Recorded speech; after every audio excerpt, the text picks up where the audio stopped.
Seguindo então com o estudo, lembrando que as perguntas podem ser feitas a qualquer momento, tanto quanto ao que está sendo estudado, quanto a alguma outra dúvida que vocês tiverem.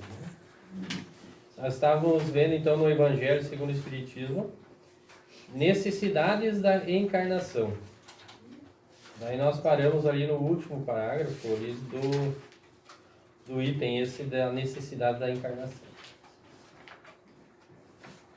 Os espíritos não poderiam se encarnar senão uma vez sobre o mesmo globo e cumprir suas diferentes existências em esferas diferentes?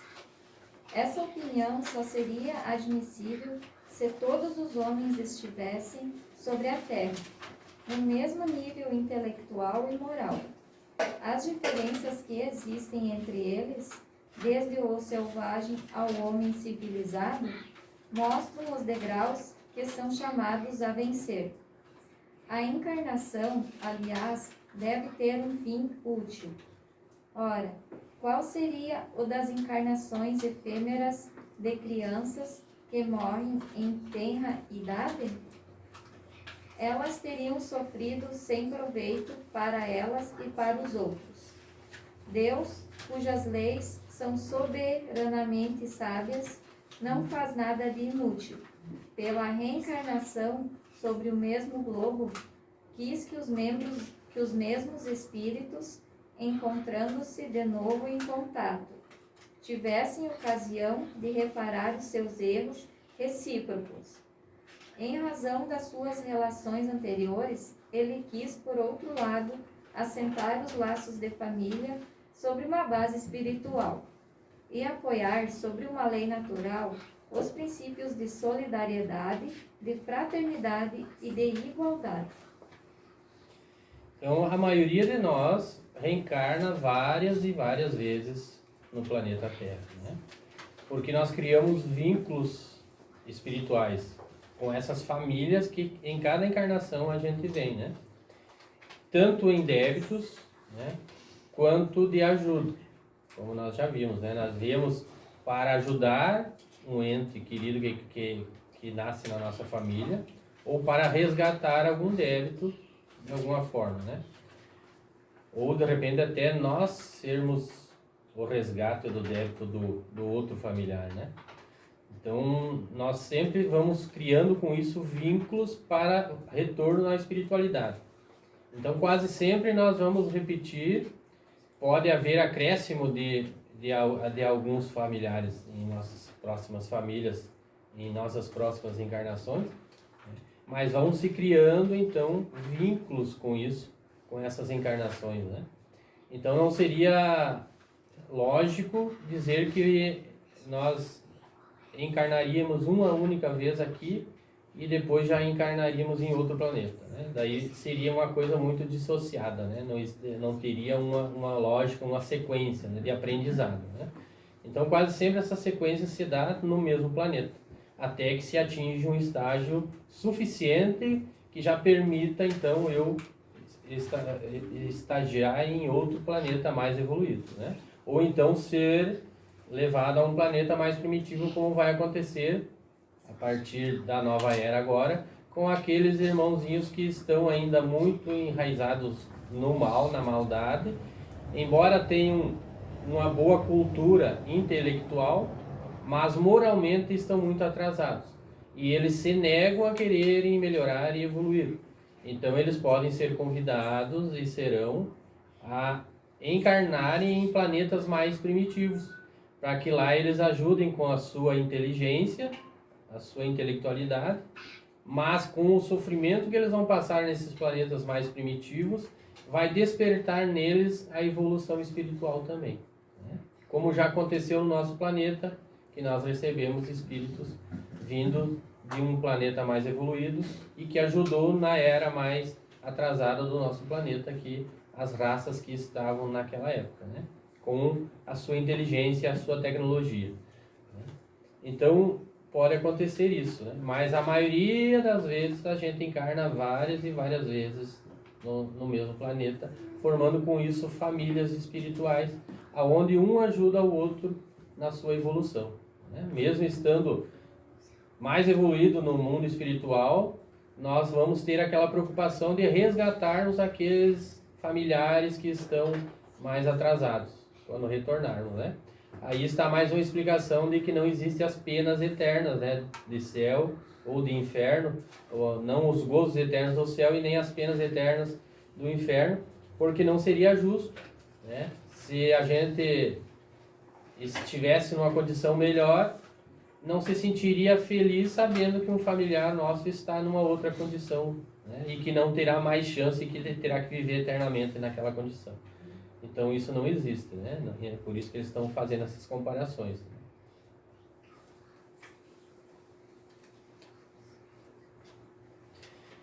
Então terminamos essa parte e vamos iniciar um capítulo novo, capítulo 5, que fala sobre a passagem de Jesus em que ele diz: bem-aventurados os aflitos.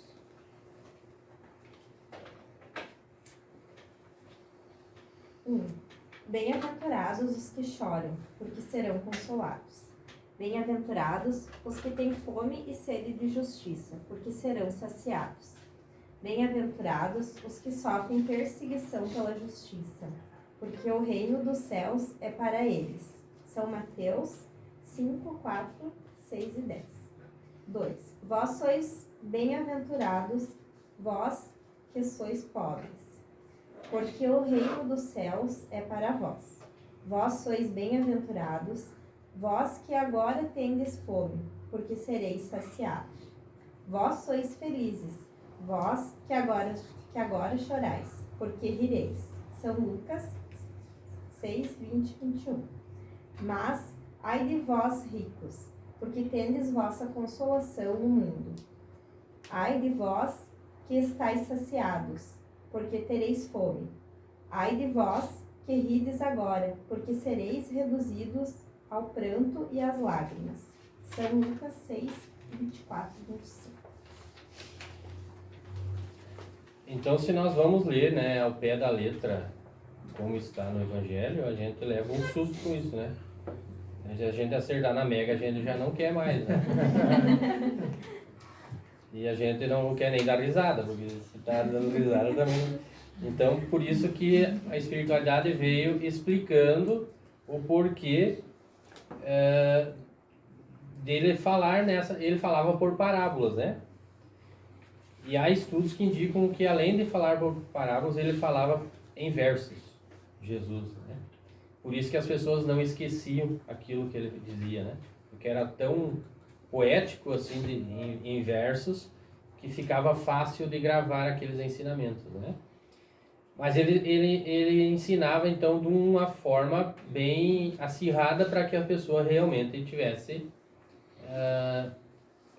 aquilo gravado no seu subconsciente como um aprendizado, né? E o que a espiritualidade veio fazer com o Evangelho segundo o Espiritismo é explicar o que essas passagens querem dizer, né? Porque se a gente ler algumas, a gente vai ter a oportunidade de lá na frente ler várias outras passagens que elas são bem fortes e se você interpretar de uma maneira equivocada, você entra em erro, né? Entra em contradição. É por isso que umas religiões interpretam de uma forma, daí a outra religião interpreta a outra, e a espiritualidade vem então explicando de uma forma simples e objetiva, não, o aprendizado dele com essa passagem ele quis dizer isso, né? Então, vamos seguindo o que vai vir as explicações. Justiça das aflições. Número 3. As compensações que Jesus promete aos aflitos da terra não podem ocorrer senão na vida futura. Sem a clareza do futuro, essas máximas seriam um contrassenso, bem mais, seriam um engodo. Mesmo com essa certeza, compreende-se dificilmente a utilidade de sofrer para ser feliz. Disse, para ter mais mérito, mas, então, pergunta-se por que uns sofrem mais do que os outros? Porque uns nascem na miséria e outros na opulência, sem nada terem feito para justificar essa posição? Porque para uns nada dá certo, enquanto enquanto que para outros tudo parece sorrir? Mas o que se compreende menos ainda é ver os bens e os males tão desigualmente repartidos entre o vício e a virtude. Ver os homens virtuosos sofrerem ao lado dos maus que prosperam. A fé no futuro pode consolar e fazer ter paciência, mas não explica essas anomalias que parecem desmentir a justiça de Deus. Entretanto, desde que se admita Deus, não se pode concebê-lo sem o infinito das perfeições. Ele deve ser todo poder, todo justiça, todo bondade, sem o que não seria Deus. Se Deus é soberanamente bom e justo, não pode agir por capricho nem com parcialidade. As vicissitudes da vida têm, pois, uma causa, e uma vez que Deus é justo, essa causa deve ser justa. Eis do que cada um deve se penetrar bem. Deus colocou os homens sobre o caminho dessa causa, pelos ensinos de Jesus, e hoje, julgando-os bastante maduros para a compreender, revelou-a inteiramente pelo Espiritismo, quer dizer, pela voz dos Espíritos. Então, nós vamos ver também mais para frente que em João, capítulo 14, Jesus faz uma revelação, né, de que na época ele não podia falar tudo, porque as pessoas naquela época não entenderiam. Então ele veio trazer a segunda revelação. A primeira era da época de Moisés, a segunda da época de Jesus, sobre um Deus pacífico, um Deus de todos, um Deus de amor, um Deus de paz e justiça, né? Não era aquele Deus da época de Moisés, que era um Deus da guerra, um Deus de um povo só. Então, Jesus veio com essa missão. Mas ele sabia que o povo ele só entenderia uma parte. E se ele explicasse todo o mistério, naquela época daria muita confusão na cabeça das pessoas e as pessoas não entenderiam. Mesmo assim, já foram distorcidos os seus ensinamentos ao longo desses 2000 anos, né? Então, ele advertiu que viria uma época, que é a época da terceira revelação, que viria o Espírito de verdade, que seria enviado, o Espírito de verdade, e esse Espírito falaria em seu nome, e traria o conhecimento de tudo aquilo que naquela época não podia ser ainda esclarecido, né? Então nós vamos ver aqui que o Espiritismo ele nos esclarece, então, o porquê desse sofrimento, né? De tudo isso que foi lido nessa parte aqui da justiça, das aflições, tudo que foi lido aqui, né? O porquê que uns nascem ricos, outros pobres, o porquê que uns sofrem tanto, o porquê que uns vão antes, uns vão depois, o porquê que para uns parece que tudo dá certo, para outros parece que tudo é difícil, né? Uns nascem com saúde perfeita, outros nascem doentes, uns têm a vida inteira saúde, outros aparecem doenças. Porquê de cada coisa, né? O que está por trás disso? Aonde está a justiça de Deus se não é explicado através desses ensinamentos da espiritualidade? Como que a outra religião vai explicar a justiça divina para explicar todos esses fatos que acontecem, né? Fatos, por exemplo, de um caminhão, um ônibus cheio de romeiros estarem indo lá numa romaria longe e daí sofrem um acidente e morrem tantos romeiros que estão indo lá rezar, né? Onde estaria a justiça divina, né? Uma é que nós estamos olhando do lado materialista nosso, do plano físico. Nós não estamos olhando pelo lado espiritual. Porque para entender tudo isso que acontece, nós teríamos que olhar do lado espiritual. Porque a nossa vida é a vida espiritual, não é essa. Essa é só uma escola. É só uma passagem por um determinado tempo que nós voltaremos de volta ao mundo verdadeiro, que é o espiritual. A partir do momento que nós começarmos a entender isso e começarmos a olhar por essa lógica, nós vamos começar a entender muito, muito mais as coisas, muitas coisas que nós ainda não entendíamos, né? E dentre elas está a causa dos sofrimentos, né? É por isso que Jesus diz, bem-aventurados os pobres, os que sofrem. Porque quanto mais você sofrer nessa vida, mais limpo e purificando está o teu espírito, né? De coisas que nós já fizemos de errado no passado, consequências de atos e escolhas que nós fizemos nessa mesma encarnação, e que nós estamos então aprendendo com isso. Desde que esse sofrimento traga um ensinamento, né? Porque tem muita gente que vive uma vida inteira sofrendo e não aprende nada. Mas ela não ela não vai aprender aqui. Mas quando ela retornar, ela vai ser obrigada a aprender, porque lá ela vai entender, né? Mesmo as pessoas que não querem aceitar a espiritualidade, não querem acreditar que a vida espiritual é a verdadeira, que querem viver a vida plenamente aqui, né? Aproveitar o máximo aqui, não dão importância para o lado espiritual. E essas pessoas, eu não acredito em Deus, eu vou viver a vida do meu jeito. Essas pessoas, elas estão trazendo uma consequência para si, e essa consequência que está na lei da ação e reação vai trazer para elas uma consequência do lado espiritual também, né? Por isso que Jesus diz que o seu reino não é deste mundo, né? Porque aqui ninguém o mais alto grau aqui na Terra não é nada do lado espiritual, e sim é um compromisso. Então a riqueza também é um compromisso, né? Se você é rico e você tem uma boa maneira de gerenciar essa riqueza, de uma forma que você possibilite a outras pessoas ser compartilhado também, automaticamente você está gerindo bem isso que Deus nos proporcionou. Por isso que alguns vêm em determinada encarnação pobres, outros em rico. Aquele que é rico numa encarnação e não aproveitou bem, na próxima virá pobre para sentir a pele aquela consequência daquilo que ele fez, do egoísmo, né? Então, tudo existe por um motivo, uma sequência, e tudo isso é um aprendizado.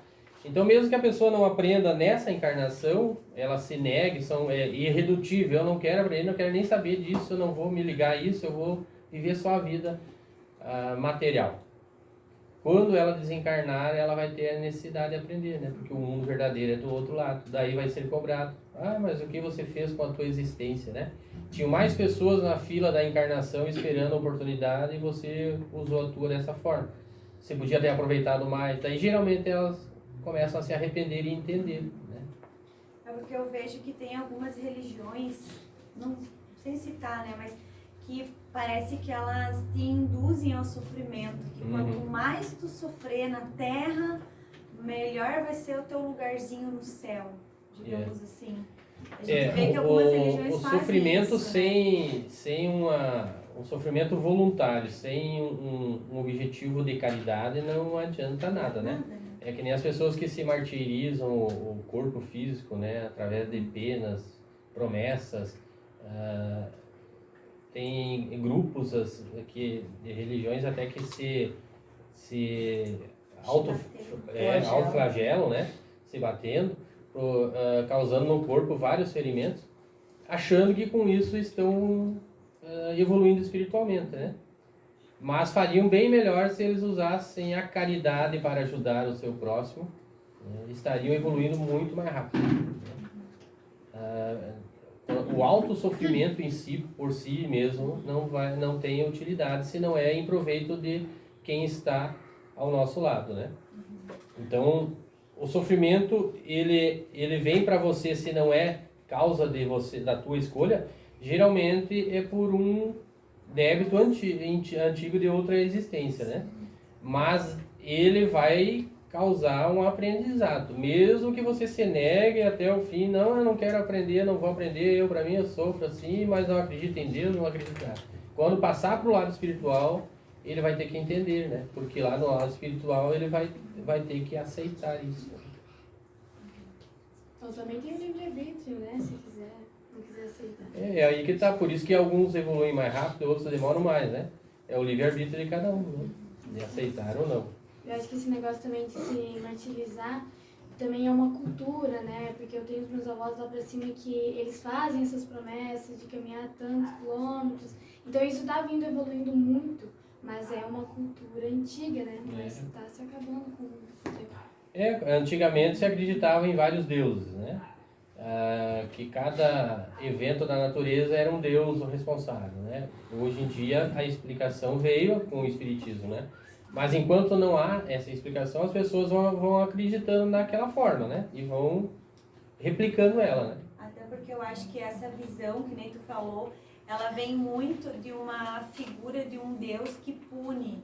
Deus castiga, se não fizer isso tu vai pro inferno. E quando na verdade é totalmente o contrário, Deus é só amor. Né? Que pai que quer o mal do filho. O castigo é nós mesmos que nos impomos pela lei que Deus criou, uma lei perfeita desde a criação do universo e imutável, né? Então não é uma questão Deus está punindo. Não, Deus não está punindo. É a ação e reação entrando em efeito, né? Então, se existe uma lei que diz que tudo que você planta você vai ter que colher, então é natural e justo que se você plantou coisas ruins, ao longo do caminho você vai colher. E muitas vezes nos planos reencarnatórios a gente mesmo escolhe reparar isso, né? Porque não basta, a gente já leu e estudou também que não basta o arrependimento de nossas faltas, mas temos que fazer a reparação delas também.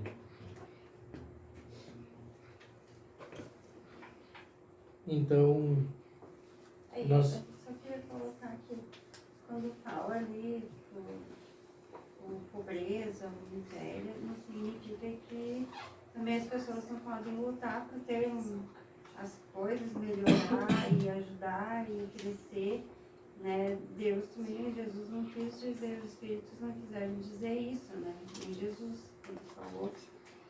Porque não adianta tu dizer, vou viver aqui nessa casinha, não vou trabalhar, não vou... Acho que tu tá, né, garantido. Acho que o trabalho é uma das coisas que enobrece e a tua melhora também ajuda a melhora dos outros, né? É importante. Muito bem. Então hoje nós ficamos por aqui nessa parte e continuando então no nosso próximo encontro, um novo tema, causas atuais das aflições.